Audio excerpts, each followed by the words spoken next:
Hey everybody, it's Master Gallengeist here, bringing you my review for The Amazing Spider-Man issue 54.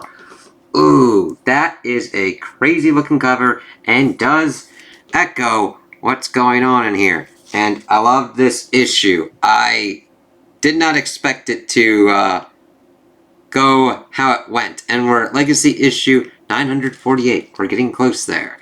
This was a really good conclusion in my opinion, and I can't wait to kind of talk about what kind of goes on with this. So, we look here and we saw what was going on with Spidey in the last one, and we see 3 panels before we see Spidey just looking gnarly. Wake up, Norman. Gah. It's time to say goodbye. You've served your last purpose. The Green Goblin has a new home, and that just looks crazy coming out of Spider-Man like that. Get out of him. Leave Peter alone.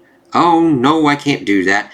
I've set everything up. I'm transferring all of your assets to Peter Parker, the new me. I so look forward to the bad things I will do with him. I will twist his soul into nothing. His bright light turned dark as night, my ultimate victory. And that pretty much echoes what I thought that the Goblin would be trying to do against him. We spent a lot of time together, Norman. Had so much fun. But in the end, you were too weak. Look at me. I did this. I beat Spider-Man, and now I am Spider-Man. I hate you. I've always hated you. It's like, I'm okay with this. I know a lot of people would rather have Norman be pretty much the part of this, but this is an interesting thing of like the Goblin persona being its own thing and wanting to end Peter like this. It's like, ugh. So what are you thinking, brain? We shift over to Kamala. Come on, open. Spider-Man is down there alone. Wreck-Rap, are you okay? Oh yeah, just stabbed through the heart. Luckily, I have more. Are you sure about that? Absolutely not. It's like, oh shit, as she's trying to rip it open, Wreck-Rap's just like kind of fucked up.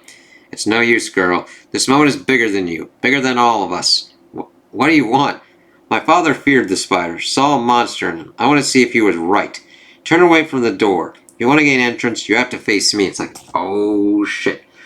Well, let's see how this works, Kraven. Then we get back to the main event. You should have taken me back when Kraven came to you with the spear, Norman. You never should have let me get a taste for Peter. His heart is so pure. But that's not why you're so obsessed with him, is it? Deep down you know he's smarter than you. And it's like, shit, fuck you. And seeing him with his mask up like that. As we see Norman looking at the spear. Yes, he is. As he hits it with the Winkler device. It's like, shit, let's see what kind of goes on with this. And it looks like he's smarter than you too, huh? He made you a new home as he turned it on and used it as pretty much like a Ghostbuster thing and sucks in the sins portion. Norman, the sphere. The sphere worked? It did. You made this? The Goblin programmed the Winkler device to hold his personality. I just improved the design. He's trapped, Norman. We can destroy him together. Yes, I programmed the device. And the device programmed you. No! Norman, run! Peter! As he's like dealing with, of course, the programming in his head. And then smacking it and unleashing the sins. As he's laughing. And then it's nuts because we see... I'm glad that they chose red. They could have chose green, but it's more visually kind of stunning as it like blasts out and retakes Norman. It's like seeing him like scream as it's going at him. It's like, no. Norman, I'm sorry. The programming, it's still inside me. What did I do? Don't worry, my boy. I won't be in here for long. I want you, Peter. As they just start fighting. It was always you. As he's able to then thrust himself back into Peter's body. That's better. This is the end, Norman. I'm done with you. All it will take is a signature and Oscorp. Everything you own will be mine. Do you see? Without me, you are refuse. You are nothing. No. You didn't make me. Unfortunately, I made you. You are my burden to bear. It's like, it's cool getting this from Norman. I'm like, okay, he wants to bear this burden to deal with this thing. As he slashes Peter, telling him to run as the sins go back into him. I do like that he's taking responsibility for the Goblin. Norman? Hello, Peter. Not exactly how we planned things, is it? It doesn't matter. You are here. I am here. Your disembodied head. I know who you are. It's the data I hold most dear. I've protected it inside me, and it is all we need. Take the sins, Peter. What? You don't have to trust me. Trust yourself.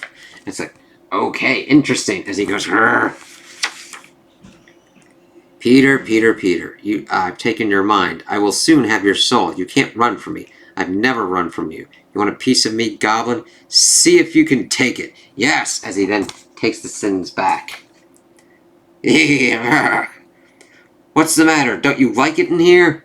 He's fighting it, Osborn. A little help, as we see that the walking brain, living brain, is going and integrating itself within the Winkler device. You've tormented me my entire life. You think I'm going to make this easy? As we see the Goblin's red eye kind of on Peter. It's like, whoa, that's crazy. I'm ready. You're not going anywhere. We're going to finish this. As he then screams as Norman slams the helmet onto him then. So we then see Peter in his mind dealing with the Goblin. What have you done, Peter? You trapped me in your body with the one thing I hunger for, your soul. As we see all of those that the Goblin had dealt with. You want it? You're going to have to take it gladly, as it then starts trying to devour and take Peter's soul. It's like, oh, shit, this is fucking crazy. You're killing him. I did not expect it to go like this route, but seeing it and going through with it, it's like, holy shit. Do you have any idea what you've trapped inside of him? No. There's only one question I have pondered, and I have done so for my entire existence. It is the only query that matters, and the sins of Norman Osborn are about to learn the answers. Like, oh shit, as we see Peter getting further consumed. The question is as follows. Who is Spider-Man? And this is important. This is what I love about this issue, how it explains this. And I love how it's 2 pages done like a web. He is broken. He is selfish. He is guilty, but he learns. In every heartbreak, every defeat, he has a choice. To give in to rage, make his heart fearful and small, or to be brave, to feel deeply and expand. Through his life, no matter the enemy, no matter the tragedy, Spider-Man keeps his heart open. He will never give up because above all else, Spider-Man is Peter Parker. And I just love that. That's kind of how, I didn't understand it until reading this and understanding it being laid out like this, of how they explain Peter. It's like, yeah, in every kind of defeat and choice, heartbreak, you have a choice to give in to rage, to be fearful and small, or to be brave and to feel deeply and expand. That's how I want to try and live my life, and how I've tried to do that. And I like kind of seeing this as we go through all of these different stages of the loss of Uncle Ben, what he's kind of done, taking on the criminal, the loss of Gwen Stacy, Craven's hunt, in the being in the black suit, everything that's gone on with it, all the tragedies, and seeing that Spider-Man is Peter Parker. They're integral to each other because of everything that they've gone through. Kurt, you have no home here, Goblin. Goodbye. No! As we get this great page of Spider-Man blasting out, and I love Guinness's art of just how Spider-Man looks like that. It's like, shit, man. Let me see.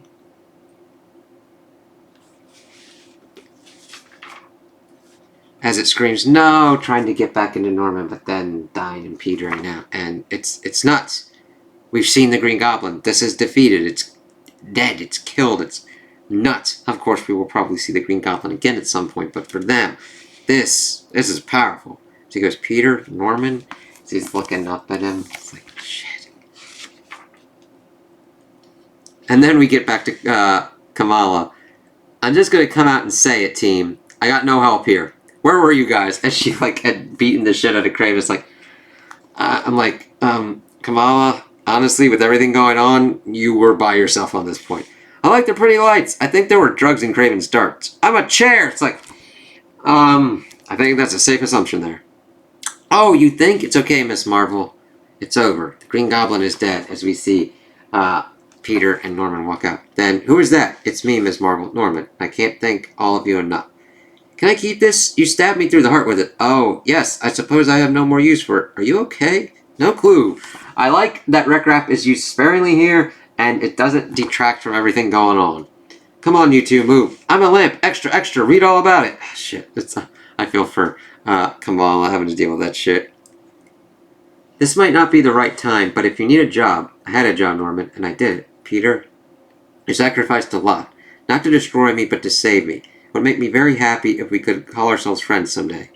Crazier things have happened. And I kind of like that. He's like, listen, if you need a job, he's like, I did. And to save him. And that's the thing. Peter, even though he had everything, he could have let him die. He could have just not saved him, but he decided to save Norman because it was the right thing to do. Yes. Yes, they have, haven't they? And that then goes with the end. I'm like, holy shit. This was a great fucking way to end it. And the interesting thing is, we get a little thing here that Zeb Wells was going to end his run at issue 55, but agreed to go through to issue 60. And this is 54, so this is a great conclusion, and I can't wait to see what other kind of stuff we get before we then get into the 8 Deaths of Spider-Man. But I'm like, oh shit, I can totally understand. This feels complete here. If that had just been the end of the run, I would have been fine with that. I would have been like, oh, that's a downer. What other stuff do you got? And I'm like, but it ended so well. I'm like, all this stuff that we've built through, all the things, that's like, we've got good kind of end points that we've done throughout this whole run. I'm like, yeah, I'm fine with the new creative team, even though I'd be sad because I'm like, I've enjoyed this so much.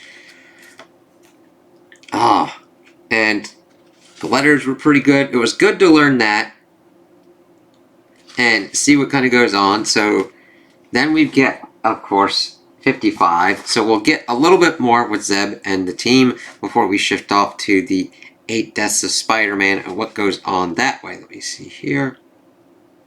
Yeah, brought up that info. So I really enjoyed this because it really dug to the core of Spider-Man and who he and Peter Parker are. And that was how they were able to defeat the sins of the Goblin and destroy them for good. And I love that. That's the epic kind of folk heroic ballad storytelling that works on. Just by who he is and the virtues of what he has done, was he able to defeat and overcome the great evil. And yeah, it might be a cliche and whatnot, but I kind of liked it. I loved the tag teaming of Norman and Peter, and how we were able to get a little bit of reprieve seeing Kamala deal with the kind of craziness of J. Jonah Jameson, Connor's dog, and all that, and dealing with Kraven and Wreck-Rap. But it's in the background. It's when we need the little kind of breaks as we see Norman and Peter fighting and then overcoming the Green Goblin. And Peter, through who he is, being able to destroy and undo the Green Goblin, and then being like, I had a job, Norman, and I did it. And it'll be interesting to see where Peter goes from here. It's an open field. It'll be interesting to see what he kind of like picks up with, what he tries to do, what kind of jobs and everything he has to deal with. Of course, he's going to be dealing with Tombstone, as we've seen in the solicitations, so we'll see how that stuff kind of works out.